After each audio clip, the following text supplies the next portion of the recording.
Someone say as it relates to King Noble that he's an enemy to our people and that we must deal with the enemy within before we deal with the enemy without, before we deal with the white man and white supremacy. Well, first of all, let me say this. You believe King Noble is an enemy to you because he challenges all the values that have been given to you by your oppressors and those that want to control your behavior. Now, when he does and says things that challenges your perception, it rocks the very foundation of who you perceive yourself to be. Now, I can't tell you whether or not his actions are right or wrong, because the Akawu does not teach right and wrong.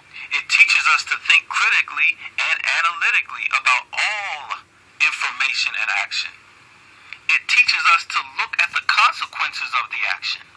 And if the action leads to extinction, we must eradicate the action to avoid extinction.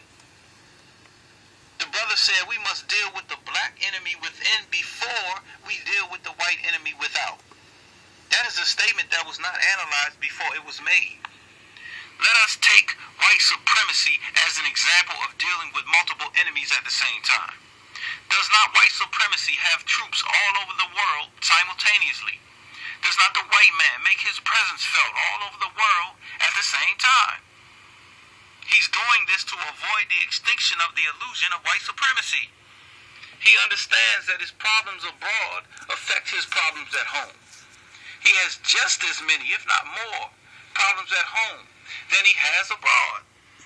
But if he only focuses on his problems at home, then an enemy from the outside is going to threaten his physical existence.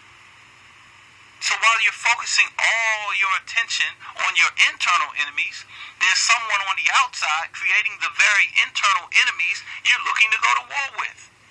You got to think, black man and woman. This is basic stuff. Come on now.